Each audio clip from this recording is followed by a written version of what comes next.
BJP তো সবতে আছে ভাই বিজেপি তেওঁৰো আগে পিছে আছে বিজেপি তেওঁৰ গাড়ীতে আছে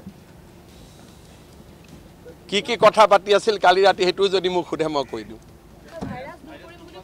আৰে ভাইৰাস দূৰ কৰিলে নকহিলে তাতে মোৰ কি যায় নিজৰ গাড়ী ওয়াশিং মেচিনত পেলাও মোৰ হেতু কবলগিয়া এইটো আপোনালোকক কৈয়ে আছে আজি 4 বছৰৰ পৰা এইটো আপোনালোকে খুদে কিয় আজি 4 বছৰৰ পৰা আপোনালোকক কিমানে বুৰবক বনালে জিতেন্দ্ৰ সিংহে এবাৰ কলে আমি সাফা কৰিম ভূপেন বৰাই কলে সাফা কৰিম দেৱব্ৰত আপোনালোকক ইমান কিয় বুৰবক বনাই মই ক'ব নোৱাৰো কৈতো থাকে এটো নতুন ডায়লগ কি আছে ইয়াতে একেখিনি কথা ভূপেন বৰাই কোৱা নাছিল জানো ভূপেন বৰাইটো একদম উত্তেজিত হৈয়ে কৈছিল যে মই সব সাফ কৰি দিম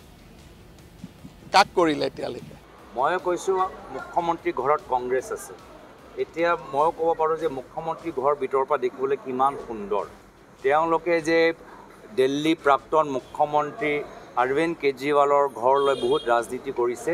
মই কৈছো অৰবিন্দ কেজৰিৱালৰ ঘৰতকৈ বেছি সুন্দৰ হৈছে মুখ্যমন্ত্ৰীৰ ঘৰ আৰু তেওঁলোকৰ কিছু ঘনিষ্ঠ মন্ত্ৰীৰ ঘৰ তেওঁলোকে সেই ঘৰৰ যে ইমান সুন্দৰ কৰিলে সৌন্দৰ্যপূৰ্ণ যে সৌন্দৰ্য যে